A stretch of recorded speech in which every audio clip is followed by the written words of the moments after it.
Welcome to the Tourpreneur podcast. Travel industry veteran Shane Whaley will take you on a journey with fellow tourpreneurs, sharing their tips, ideas, insights, and success stories to inspire you to make your tour business the best it can be. And now, here is your host, Shane Whaley.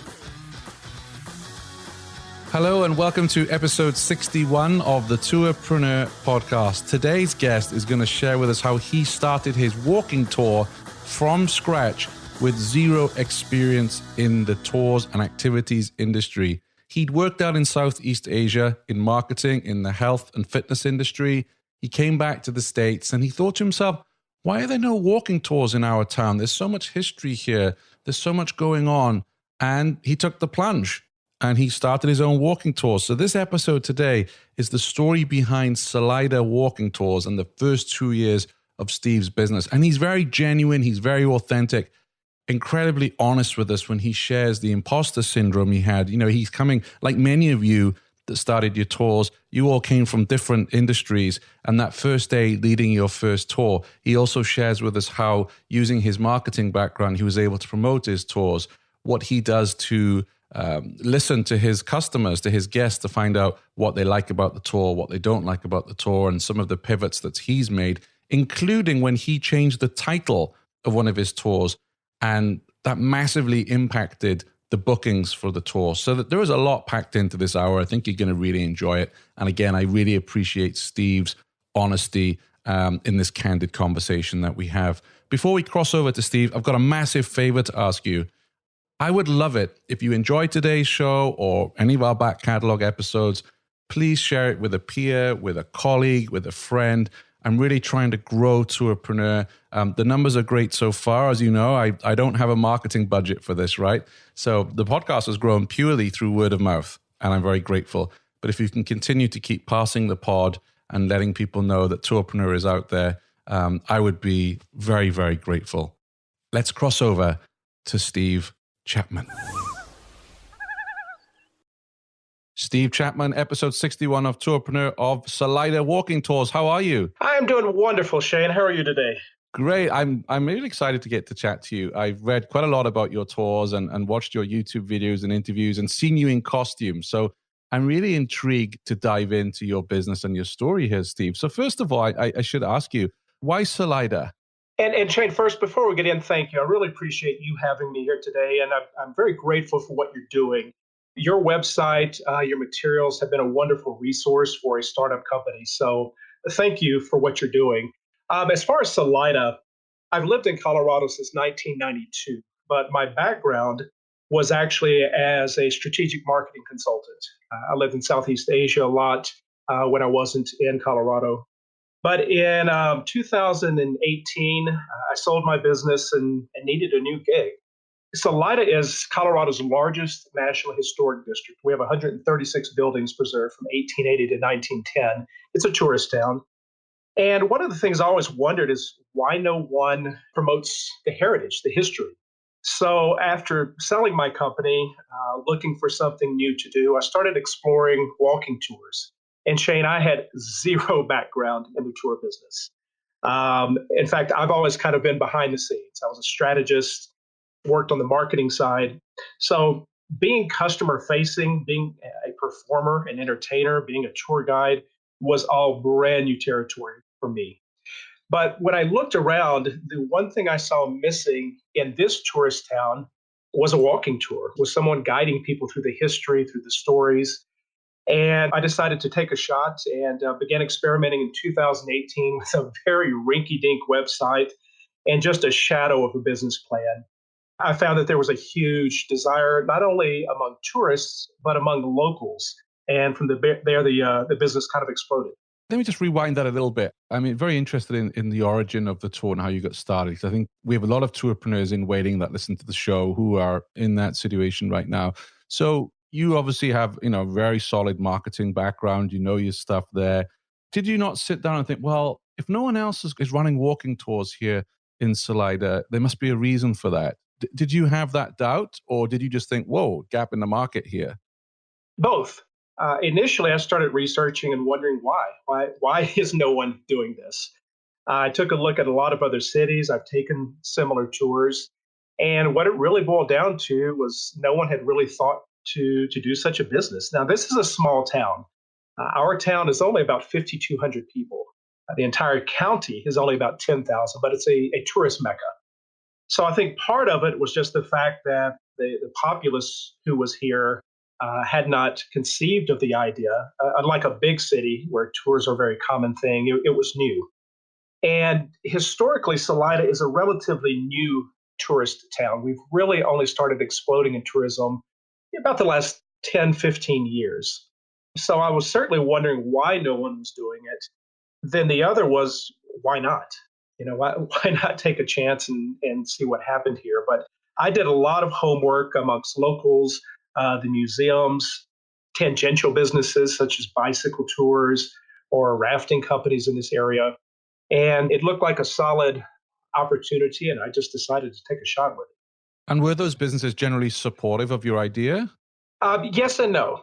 I can tell you honestly in the beginning, now this is a very small town, and for those who have never lived in a small town, change is not always welcome. So initially, there was some skepticism, there was some humor that we were going to actually have tours here. But very quickly, when the locals saw the intention, which was to honor the history, we have a 140-year history in Salida, that we were going to do it very respectfully and professionally, then we were very quickly embraced. The other thing that we did was to fully immerse ourselves, not just using the tours commercially, but to use them to help nonprofit organizations, to help schools, and to help the area in general, economically and in terms of publicity. Was there anybody in the town that you want to give a shout out to that was incredibly supportive? Absolutely. There were a couple of people. There was a gentleman named Jack Shivis. Jack is retired now, but he used to do a form of a tour maybe once or twice a year, mainly for schools. When I first started investigating, the people at the museum, Larry Kavasik, Earl Kittleman, they mentioned this gentleman to me and said he's the guy that knows a lot of the information, particularly things that are not recorded in history books, the architecture, some of the backstories. And when I approached Jack, he was incredibly gracious. He gave of his knowledge. He had some wonderful suggestions on how to organize the business and how to run it. And he's become a solid mentor for me. The folks that I mentioned at the museum have been incredible. There's a bit of research I can't find. They certainly always dive in. And then the community as a whole has opened up. The business owners have allowed me to go into some of the buildings on the tours. And we've created a really wonderful win-win scenario where the tours flourish, but we can also expose the downtown businesses to tourists, to people who may not normally go in. And then finally, the nonprofit organizations. We use the tours a lot for fundraisers, which gives us promotion and it gives them free money. Yeah, it's funny. I'm just back from the Caribbean, and there was one tour in Nassau, in Bahamas, great place, and they took us to a tea shop where you could buy loose tea from the islands, and then another place where you could buy rum because they do good rum out there. And first of all, I thought, this is, is this really, they're just trying to rinse me of cash here? But when you go in, the difference was the businesses had real stories about how they got set up and their history and the history of the rum and how it was made. And they integrated it in a way that I felt was, I'm not feeling that they've just brought me in here to kind of, get me to pay for their wares, as it were. Exactly. And that's really what we've tried to do, is to not just bring visitors into businesses to spend money, but we weave the history of their building or a unique story into having a purpose for the stop. Absolutely. So let's go back to those early days. So you've done your research, okay, I feel that there is a need here, there is a gap in the market. What were some of the hurdles that were in your way in terms of any red tape or licensing and getting started? We didn't have any red tape in regards to licensing. This area is pretty laissez-faire. The biggest hurdle, Shane, was just not knowing what the heck I was doing. I've never run a tour business. I've never been a performer, and this is performance entertainment to an extent. I've never been customer facing. So it was all brand new to me. And one of the things I've learned long ago is there's probably an answer somewhere. So I began diving into all the amazing resources, from Tourpreneur to some of the Facebook pages to other business owners, and really just start picking brains, taking information, seeing what fit in our situation and what did not. and then a lot of trial and error. I can tell you realistically, probably 75% of this business is different than when we started 2 years ago. In which way? The website, we've gone through 3 iterations, getting bigger, learning more, watching analytics and the numbers, seeing what works and what doesn't, looking at hundreds of designs from very successful companies. The route, some of the things I thought would be interesting did not resonate with the public. Things that I thought wouldn't resonate have. Learning marketing, for instance, between marketing locally and marketing on the internet. It's been a constant evolution. Want to connect with other tourpreneurs? Then join our Facebook group at tourpreneur.com/Facebook. I'm curious to understand how you went about soliciting that feedback on your tour routes. You were saying some areas weren't as successful as others. How did you acquire that feedback? For a couple of things. One is just talking to people after a tour and just saying, hey, tell me what you liked, what you didn't like. And I have found as a marketing consultant, business owners are very fearful of asking that question because they might hear something they don't want to hear. But I would rather know the negatives. I would rather have my feelings hurt a little and improve than to sit in a bubble thinking I have it all figured out and wondering why people aren't coming back. The other, I took a technique, the New England Patriots. Now, I like to take techniques from any business. Bill Belichick has done something very interesting. He has all of his assistant coaches, every single game, they have to manually go down and break down every single play in pencil. And what he's doing is analyzing. One, it teaches them the game intricately, but it also gets such an up close and personal feel with every single position in play that they know it better than anyone. So I started applying that to the tours. After each tour, I would sit and maybe take 15 or 20 minutes and walk through. Where did people laugh? Where did they lose their attention? Where were they checking their phones? And then I also, twice a year, and I forget the name of the technique he uses, but I go back and write out the entire tour, step by step, word for word. And now we're not necessarily reciting a script. I would say it's scripted impromptu. But there's certainly things we want to cover. And what I find periodically is I've either cut out something that was interesting or funny, or I've added something new. So in this way, it's continually evolving. It's keeping myself and the guides very on top of what is happening, what's working. And as a result, if we find something isn't resonating, we cut it quickly. We're merciless in that regard. Or if we stumble across a line or a joke or a little tidbit of historical fact or on the ghost tour, something spooky that resonates, then we can add that in pretty quickly as well. I really like that approach because I'm not sure if it's being British or not, but whatever it is, if I'm in a restaurant, if my meal is really bad, I'll say, oh, it was great, thank you. Mm-hmm. And I know there are people out there who are very forthright with their opinions, but I think most of us are a little bit, maybe if we get an email survey afterwards, we might be a bit more honest. But if someone puts me on the spot, outside of tours now, outside of what I'm doing, so I like that you're assessing, where people may be zoning out or where the laughs are and where the gasps are. I think that's really good advice for everyone listening in today, Steve. Shane, it's one of the things I learned in my years as a marketing consultant was that inherently people want to be nice. And inherently people do not want to be the bad guy. But when they are in a safe environment where they're not going to feel threatened or feel defensive, they'll talk very candidly. So typically what we do, even now at the end of the tour, one of the things we do is to let people know if you've not had a wonderful experience, I hope you'll take time afterwards and visit for a second, show us how we can improve. If you have, you're going to get a survey request. We hope you can write a review. It kind of opens the door. And I would say about 50% of the time, guests will hang out just to chit chat, just to talk. We make recommendations on restaurants, but very casually, our guides are taught to weave into the conversation particular moments. Like, hey, I'm curious, when we discuss this building or this story, what did you think of that? And as long as they're not made to feel defensive or that you're going to be combative or try to explain things away, I have found that people want to help improve. They want to be a hero. And if you've built a good relationship over the course of an hour or two, why would they not want to help you? Yeah, it's so true. In fact, I observed last week on the cruise that one of the tours I was on, and I won't name them because I'm not really into that, but he was a really good guide during the tour, but in the down moments, he completely shut off. And, I know it's tough, right, on tour guides because it's hard work, but you're still on for that whole entire time. And I just thought, now I have a different impression of him than I did during the tour. And that was a learning curve for me. It's interesting that you brought that up. I do still guide tours. I have guides myself. But one of the things I learned early on was I was doing exactly that. I was on or I was off. And what actually opened my eyes, we work with a lot of companies such as Airbnb, and they have a rating. One of the ratings they look at is personal interaction. And that was the only area where we were rating low. Our expertise was high, the tour was high, but we weren't connecting individually. And that made me realize, just relax. These are just people just like yourself. They know it's a job. They know that you're performing, but there's nothing wrong with getting to know people. So we started building in. We have several parts of our tour where there may be a minute or two between locations, and we just start asking basics. Where are you from? How are you doing?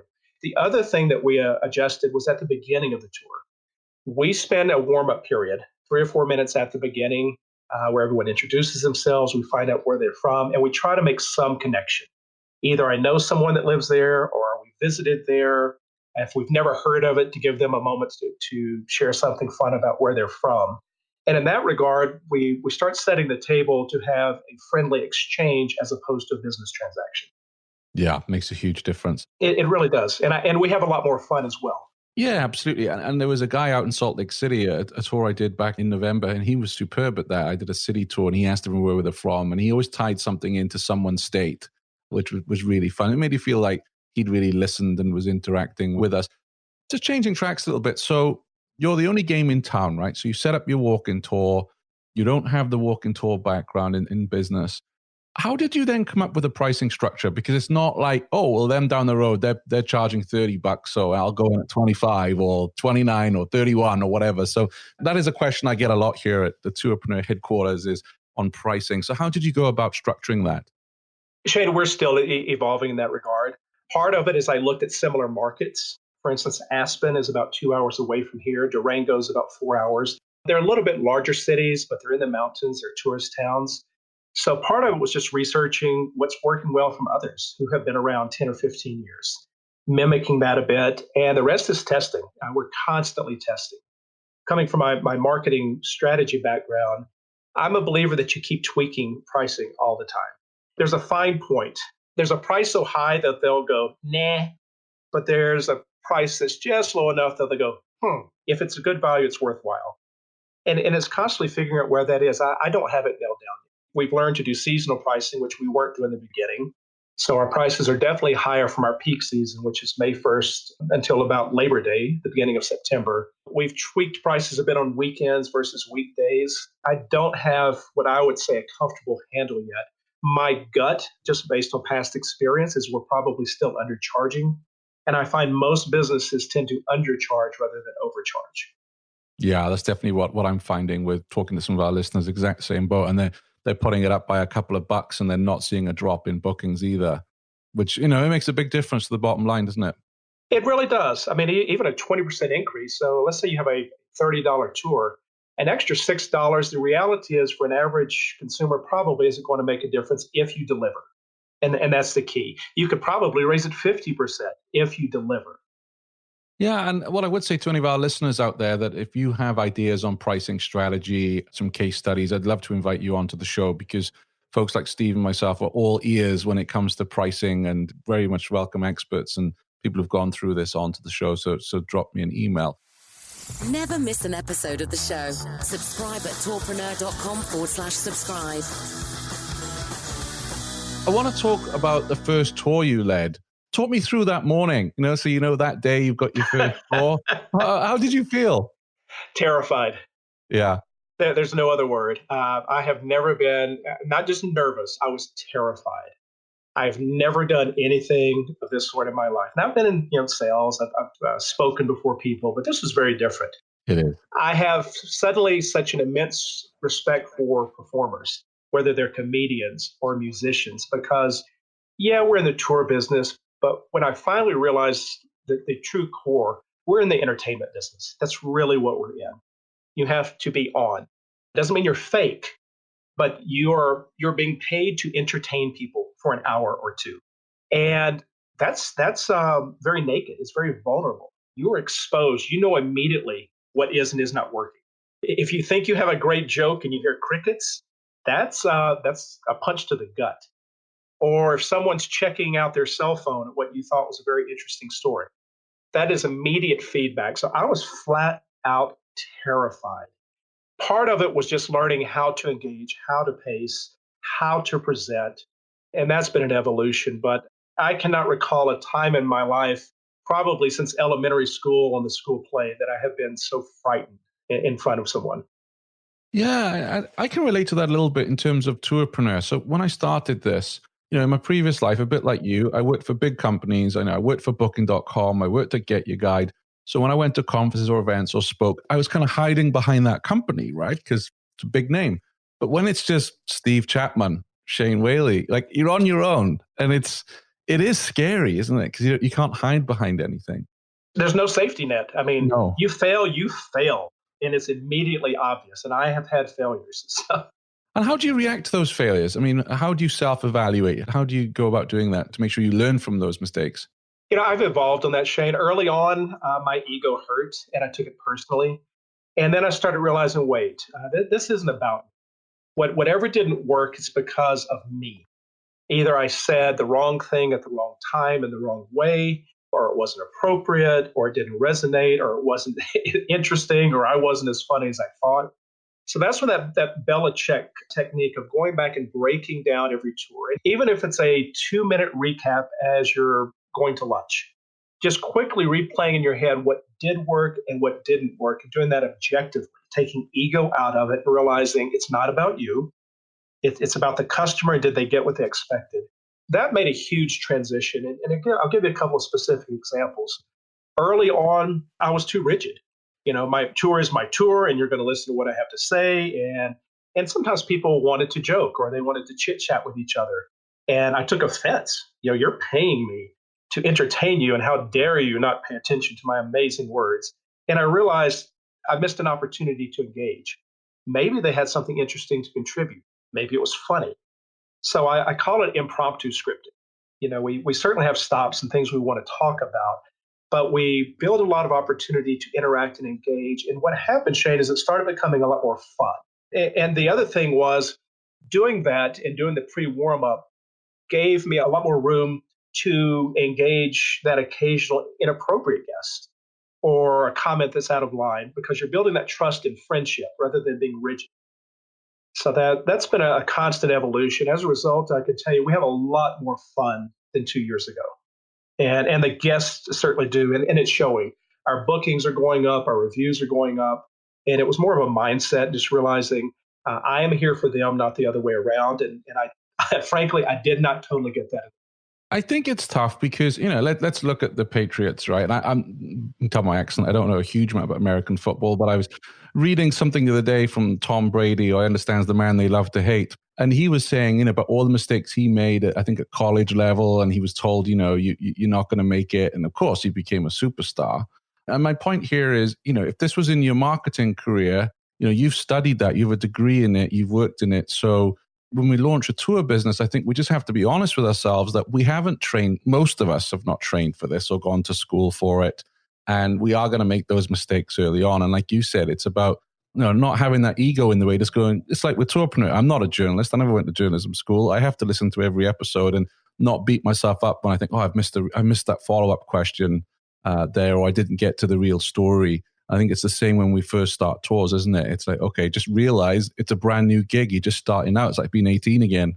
Absolutely. And one of the things I brought over from my marketing career, one of my early mentors taught me the fundamental mistake in relationships and business.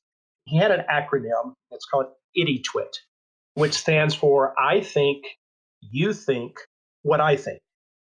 So if I would react in a certain way to what you said, then I'm assuming that's why you're doing it. In other words, be humble. Realize it's not about you. It's not you-centric. I think you think what I think is a mistake. Early on, when someone would interrupt or they would get sidetracked, if it were me, it meant I had no interest. And I realized sometimes it just meant they wanted to contribute, be part of the show. And so I had to start developing a different mindset and teaching that with our guides to realize We want this to be interactive performance, not unilateral, not talking to, but talking with. Have you ever considered, or did you consider early on, improv lessons? No, but I have read on it. That's really interesting. One of the early things I did when I figured out that this was a performance business, I started reading everything I could about performance. I read on how Disney designs their tours. I did read about improv. I read a lot of books on improvisation. I started studying acting and performing because I realized that this isn't a museum. We're not a docent that's just drilling out facts. We're entertaining. So while I didn't take lessons, I did read a lot on improv. More importantly, though, Shane, what I did was to start studying comedians because I found that the great comedians, I watched a lot of interviews with Jerry Seinfeld and some of these others, nothing is left to chance. It all sounds impromptu, it all sounds off the cuff, but the reality is they have weighed every word, every action. And if it doesn't work, they're brutal and they cut it out or they change it. And we started applying that to the tours pretty early on. That's a really good analogy. I remember reading somewhere that Robin Williams used to go to San Francisco comedy clubs under a different name and just try out his material, and he would gauge how the audience would react. And I guess it's the same with what you've just suggested, isn't it? That it's, working out the laughs, the groans when people zone out. Absolutely. And we still do a lot of that. Like with any tour business, you have times when there's huge crowds and times when there's 2 or 3 people. When it's 2 or 3, there's a lot more time and there's a lot more room to experiment. So we train our guides to use those smaller groups as an opportunity to experiment a little bit. Maybe try a new way, maybe try a new joke, maybe experiment a little bit and gauge some reaction. Because 2 or 3 people, they can't hide in a group. And right away if something's working. If you have 15 or 20 people, you can't always read. You're going to read maybe that 20% that are very interactive and that are front facing, but there's the majority are kind of hiding in the back. So we do that a lot with the small groups to try and experiment and test material, just like the comedians. How did you get the word out about your tours initially? Going back to the terrifying thing, I was terrified. We tried everything. We put brochures on cars and parking lots. Wow. We ran Facebook ads. We had a terrible website. It was up, but it wasn't great. And the online stuff, that can take 6 months to start hitting. We went to local businesses, hotels, tell them about the tours. One of the more successful things that we did, now this works really well in a small community, but I don't know why it wouldn't work in a larger one. Because in my opinion, larger communities are just a lot of small communities lumped together. We needed exposure more than money. You need money, but if you don't have anyone aware of your business, it's useless. So we started a program of giving away a tour once a month for a nonprofit. And the exchange was we will give 100% of the tour proceeds, so everything. We're not even holding out for overhead. In exchange, you need to do a press release. You need to promote to your members. And we would contact the local newspaper to cover that. So the nonprofit received free money. And for nonprofits, it's a constant battle. We received exposure, but more importantly, we got reviews. And that's really what I realized we needed. We had to have reviews to make that online machine start working. And then we started building referral sources because if we delivered a great tour, and we've been very fortunate to have almost 5-star ratings across the board, people remember that. So when they have guests come to town, they would start talking about it. And we began creating a viral buzz where people were talking to one another. They were talking to friends. They were bringing out-of-towners. They were writing about it online. So it was really just trying to find a way to get exposure. And for us, giving a little made a huge impact. It's also a good thing to do in a community. It makes you a very valuable resource rather than just someone is taking. But what was in it for us was exposure, getting reviews, and getting in front of potential referrals. Sure. And what would you say has been the biggest game changer for you in terms of marketing since you started up in 2018? 2 things. One was figuring out the online component of tourism marketing. Now, I certainly understood online a bit from other businesses, but tourism marketing is very different. Getting the reviews rolling. Reviews are just lifeblood. A lot of them, and keeping them constantly fresh. Learning how to get reviews really started changing the inbound bookings that we received. The other was finding ways to be relevant outside of the tours. So, for instance, we started producing radio vignettes, little 60-second history vignettes for radio stations and Nice. allowing them to sell those. We began writing books on history. In other words, making ourselves a resource, but it's subtle marketing. It's subtle ways to be in front of people that's not beat you over the head advertising. Video series, we work with the Visitors Bureau, and we produce 30 and 60-second history vignettes to help promote the county. So finding a lot of non-commercial commercials what was really important as well. But if I had to just nail down one thing, it was making sure we had a lot of reviews and finding the sources that worked best for us. For us, is Facebook and Google. The others are nice, but we found they did not move the needle as well as those two, particularly Google. And in terms of bookings online, are you working with a booking platform provider so you can take those bookings? Starting off in a shoestring, we had to go cheaper than cheap. And while I certainly criticize them occasionally for our little business, we found Wix to be an amazing platform. We can build our own sites. Their booking platform costs nothing. So Wix has a booking platform where you can take bookings for your tours? Absolutely. We're 100% on there. You build your website, it's a booking platform, there's a mobile app. I always like to put proper disclaimers. I certainly have some complaints periodically, particularly as they're growing. But all in all, it's inexpensive. You control your website. And the booking I have found is dynamic. There's no percentage. You're not paying a fee for it. It's just whatever your credit card provider is. But beyond that, it doesn't cost us a dime. And we've found it to be very flexible. We can put as many tours on there as we want. We can change them on the fly. So for us, it's been very useful. Now, I could envision possibly getting to a size where maybe that wouldn't work, but I'm doubtful. So far, they've been able to provide everything we needed. Wow. You're the first person that I've spoken to who I didn't actually know that they had a booking platform. And so now I'm kind of wondering in my head, what would be some of the things that I'm sure you get called by other res tech companies all the time, right? Yeah.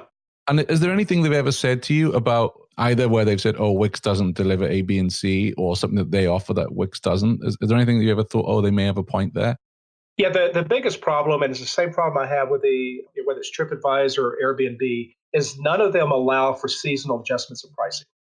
It's either or.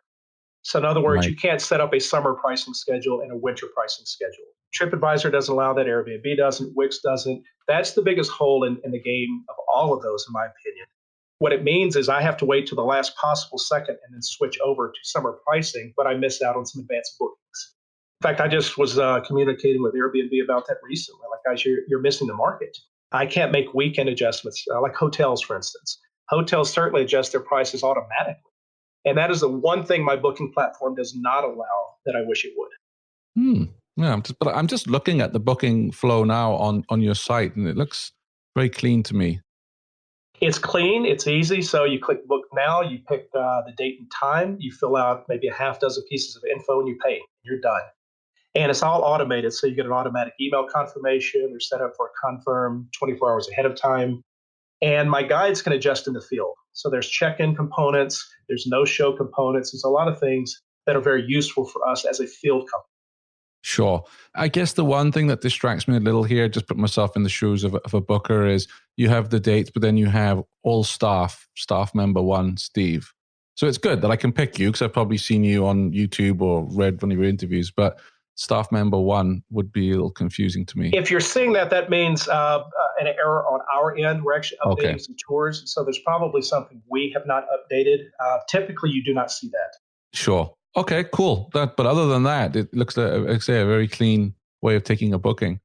And you mentioned Airbnb. So in terms of your distribution mix, in terms of third parties and who you're partnering with, what does that look like for you? Yeah, and I have to say very candidly, I'm not a fan of OTAs. Okay. I found them unresponsive. I found them, if you look online, I'm a huge critic. I blast them constantly. They're unresponsive. They certainly don't keep small operators in mind. I don't agree that they're a necessary evil. We've spent a lot of time and effort to make them gravy as opposed to relying on them. One of the things I've learned is that most people want easy, but easy, I have found, makes you vulnerable.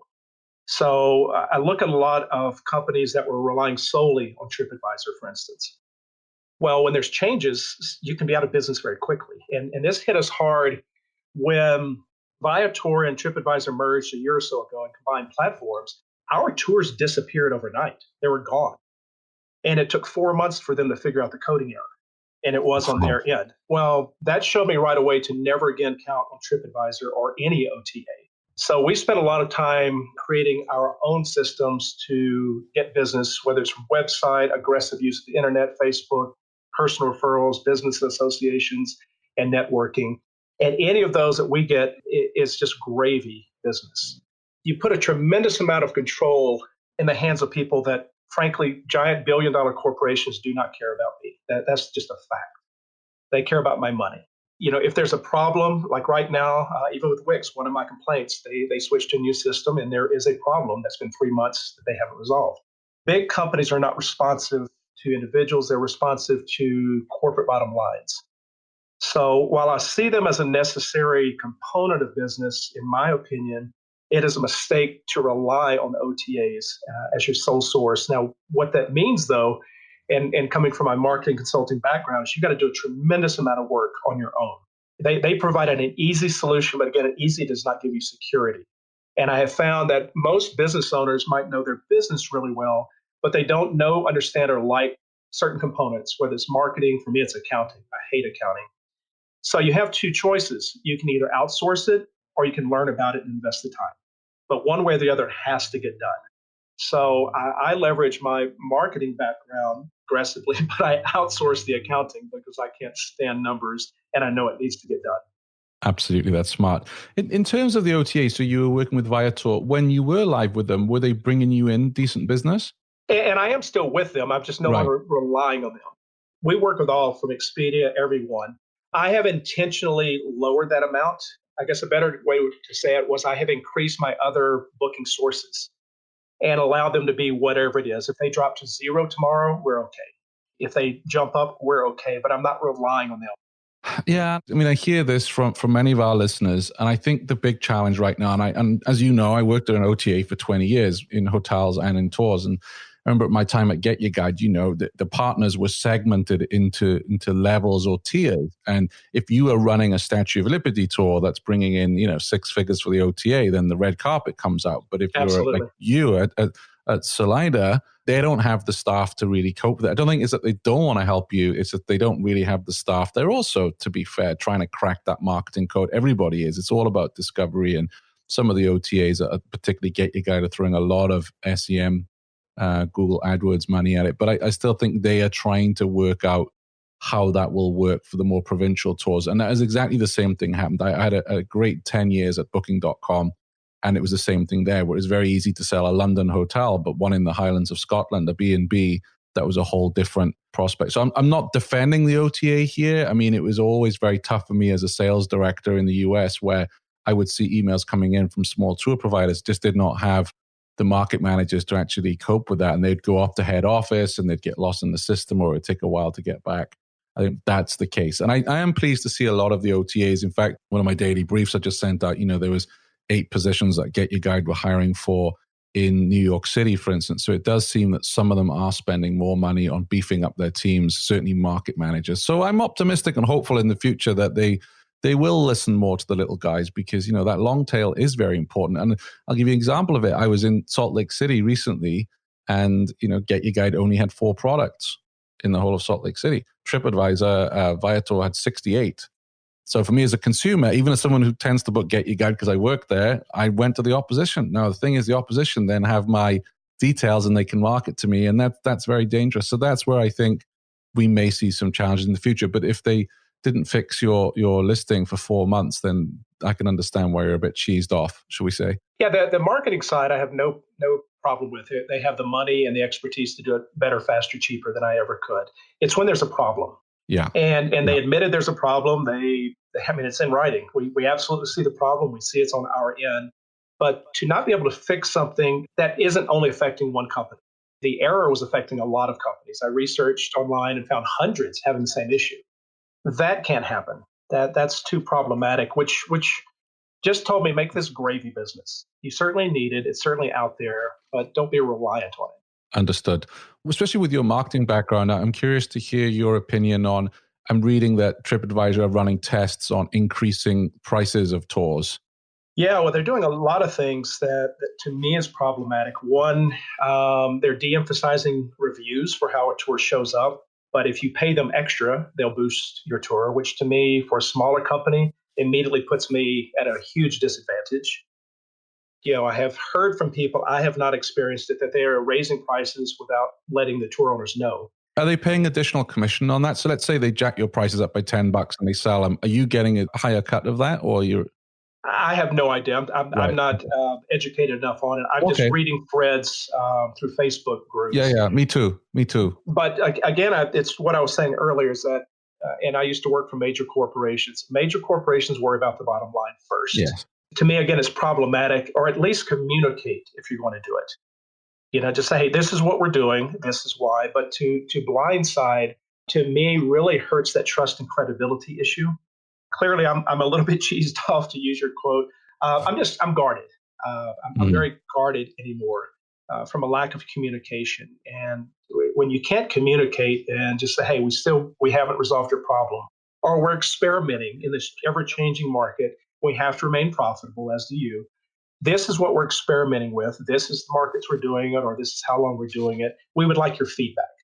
But to unilaterally do something without any communication and without any advance notice, from my opinion, really hurts trust and credibility with your vendors. No, I think that is a fair point, because I actually think increasing prices of your tours is potentially a good way of, we talked about the challenges of pricing earlier on. And if they came back to you, if they told you first and they can say, hey, we actually still sold the same amount of tours, even jacking the price up by 20%. That's really good intel for you as a business. Oh, right, okay, I can increase my prices. But I agree, it does seem a little off to me that they just do that without informing you. I agree on that. And I mean, there's so many changes going on in that landscape. The news recently that Viator becoming a brand again, and the whole management team has changed, and Ben Drew has come in, and now, it'll be interesting to see what he does with Viator as a brand and whether they're listening. Now, I know a lot of their directors and senior managers listen to the show. So we do want to do a series of Meet the OTA on Tourpreneur, where I will gather questions like yours, Steve, and from various other of us listeners, and ask the OTAs to explain themselves. We'll see how many of them want to come on. That will be interesting. You may find a lot of suddenly not availables. Well, I hope not. Yeah, no, absolutely. This is a great mechanism for them to listen to people like yourself who are in the trenches, on the front lines, and for them to make changes that they need to, that you feel because without you guys, they don't have a business. And I would love to rely on them more. The reality is the concept is beautiful because it makes marketing easy and fast. The reality for a smaller operator, and by that I'm saying, say somebody doing less than $250,000 a year, is that I'm basically irrelevant. I don't have the pull. I don't have the economic impact to get attention, which means whatever happens, I either have to accept or move on with. The problem is, and I do not know this for a fact, but I have a feeling if you looked at the numbers, collectively, the smaller operators have to have a huge percentage of their business. Yeah. We just don't have the economic voice, but I could be wrong on that. No, I think you're absolutely right. Like I say, many of the OTAs will have tiers, and that will depend on how quickly somebody will respond to you. I'm hoping they fix that in the future. I certainly understand that in the great cosmic scheme of things, my tiny business is irrelevant. Just communicate. For instance, the thing that I had with TripAdvisor went 3 months. I never once received an update. I had to call them. If it's just every couple of weeks saying, hey, still working on it, haven't forgotten you, I'm happy. I mean, I'm not satisfied, but I at least know that I haven't disappeared in some great well. It's the same issue I'm having with Wix right now. There's a booking platform issue. They admit it's a problem. They updated their systems, and we're in month 2 now. But I never get any feedback. I have to contact them. So for any company, communication is crucial. And to not recognize that even a standard customer service update goes tremendous is a huge oversight, in my opinion. Did you know every weekday Shane curates the most interesting news articles in tours and activities and sends them out in a snappy daily digest? Grab your copy of the Tourpreneur Daily Briefing at www.tourpreneur.com. You started off with one tour. Now you have 1, 2, 3, 4, 5 plus the private tours. And we've got another 3 or 4 that will be coming on by summer. Wow. So talk me through that expansion of your product lineup. How did that come about? Listening to customers. Shane, when I started this, I was as ignorant as you could be. I had the idea of doing a history tour. That was it. I had never heard of ghost tours, for instance. I didn't even know Yeah. such things existed. And as I started researching other companies and other markets, like, that's interesting. Well, that became one of our biggest sellers very quickly. We kill a lot of tours. I probably have 4 that we've tried that didn't work for various reasons. I experiment every season with a new tour or 2 and see what works and what doesn't. To give you an example, the arrival survey that went out was really eye-opening for me. I saw that I was missing a huge market segment, which is under 35s. History tours are older, and that's what I was catering to. The ghost tours were doing well, but the one component that I started noticing, and this is just listening on tours, whether it was the history tours or the ghost tours, people would make the same comment. And sometimes jokes are a subtle way of criticizing. And the comment was always, so are we going to stop for a beer? Whether it was the history tour or the ghost tour. And I realized there's a segment of the audience that wants some adult beverages mixed in. So we've rearranged a couple of things that are just launching. That History on Tap tour, for instance. We used to have a 2-hour history tour. It sold okay. But since we built in an extra half hour and stopped at a couple of bars, it sells really well. We created an adults only ghost and murder tour. It's late at night, it's 21 and over, and we stop for two drinks. That one took off virally. We posted it recently on Facebook. We've had thousands of hits already on this thing and shares for something I never considered. So it's really listening to the audience, tweaking, and not being afraid to make changes, not being afraid to kill something that's not working. I've certainly pulled the plug on a few tours that I thought were wonderful, that the marketplace told me, not so much. Initially I didn't want to deal with alcohol, but I realized there is a segment that it's an important part of their experience. So we keep tweaking and finding tours that serve a need. And once we launch them, we watch carefully. Does it need to be improved? Does it need to be changed? Does it need to be rearranged, marketed differently? Or is it just a lousy tour? For instance, we have one at a historic cemetery. In other markets, they do well. This one bombed. It just did not sell. We keep it there, but we keep it more for special occasions and people that have a true interest as opposed to a mainstay. And I love how you changed from Murder and Mayhem Tour to Ghost and Murder Tour, and the sales doubled. Yeah, so initially and I took this from another market when I'm looking at names. There was a market, small market, that they call their tour the Murder and Mayhem. And, I'm a big believer in stealing ideas. Don't spend time and energy recreating the wheel. If someone is doing it well, take it. But very quickly, I started listening, and the way the customers referred to it was the Ghost and Murder Tour. And I realized I was misnaming it for people that had not done a ghost tour. When we changed the name, our bookings doubled. Just from the same tour, same exact tour with a new name, because it clearly boiled down to exactly what it was. One of the big things from marketing I learned is keep it very simple. People come up with fancy names for tours or businesses, and the public, they not only do not know what it is, they don't have the time to figure it out. Yeah. If you can't look at something and in 1 second, maybe 2, know exactly what it is, and if you have an interest, it's probably too complex. So as soon as we switched it from a Murder and Mayhem tour to a Ghost and Murder tour, boom, it took off, and it's now our number 1 seller by far.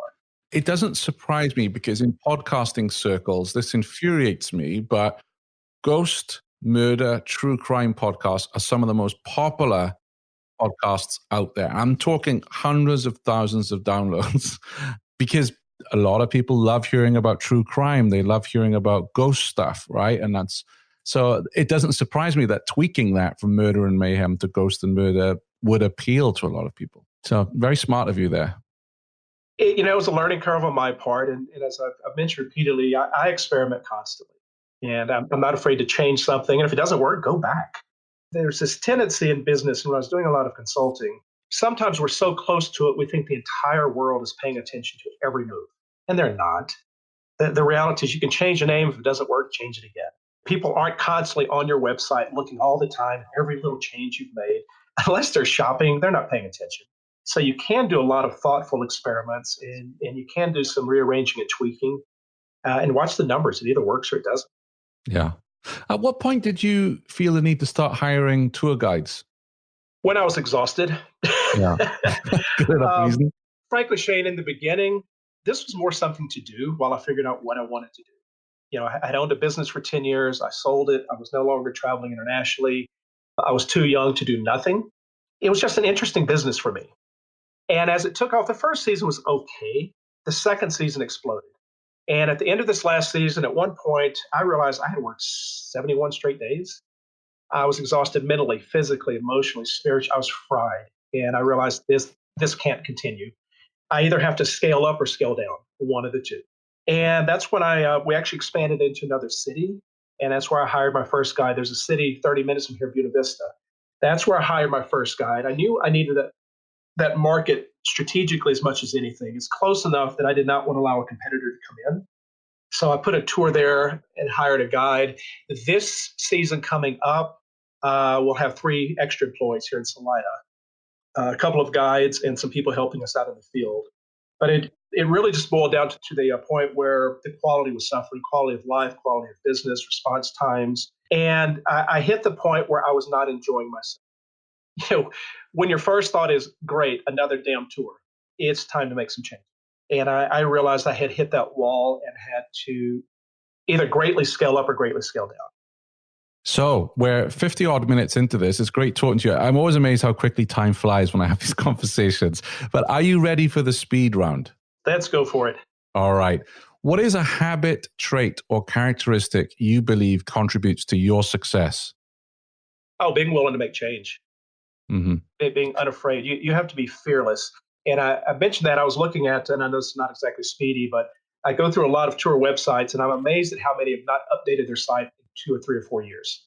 The market changes too fast. You have to be fast on your feet and be willing and fearless about change. What is your biggest weakness? Oh, numbers, accounting. I hate accounting. So staying on top of money and staying on top of numbers is something I have to outsource because I abhor it and I'm terrible at it. What is one question that you ask or look for during the interview process when hiring tour guides?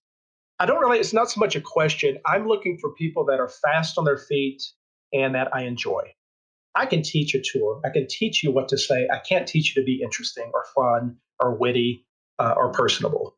So really it's looking for that Sammy Sunshine, Susie Sunshine, the kind of person that just makes people at ease right away and are fast on their feet. I can teach you the details. I can't teach you to think quickly. What keeps you awake at night? That is a wonderful question. Wondering what's coming over the hill. And what I mean by that is if you're not always worried about losing your business, I think you're foolish. Whether it's a competitor, governmental changes, market changes, OTAs, for instance. It's one reason that we keep adding tours, changing tours, rearranging, is I want to position myself as best as I'm able to foresee and control to make sure I don't have any glaring vulnerabilities in the business. Interesting. A little tangent here, but since you started, you were the only game in town with walking tours. Have any competitors sprung up? Not yet. Okay, that's good. But it's a very small town, which helps. I'm sure that will happen eventually, which is why we keep adding different tours. For instance, we're popping on some van tours later this year, self-guided audio tours. I'm always looking for where we're vulnerable so that I can get there first and hopefully dissuade someone from making an attempt. We've also spent a tremendous amount of time building relationships. We're very involved in the community. And as a result, we've developed intense loyalty. So much so, in fact, when we started the tours in Buena Vista, I was receiving messages on Facebook and phone calls asking, who in the hell is this person taking your idea? That's loyalty. Yeah. And I spent a lot of time trying to build loyalty and to give back so that we are part of the community, not just some transactional business. What is one book you recommend for other tourpreneurs? Anything on learning improv, thinking on your feet. If you think you're going to do a tour A to Z, that's never going to happen. You can do a tour 100 times and there's going to be 100 different iterations of the tour.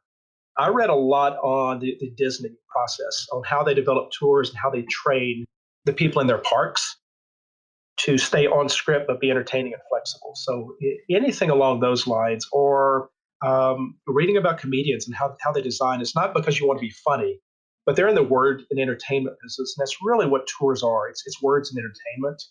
Do you recall the title of the Disney book? I think it's the Disney method, but don't hold me to that. I'm not certain. I'll take a look and I'll add that to the show notes at tourpreneur.com/61. What about a podcast? What podcast, other than Tourpreneur, of course, do you recommend for other tour operators? Well, I listen to yours pretty heavily. I don't know that I rely on one other. What I do is to try to have a broad base.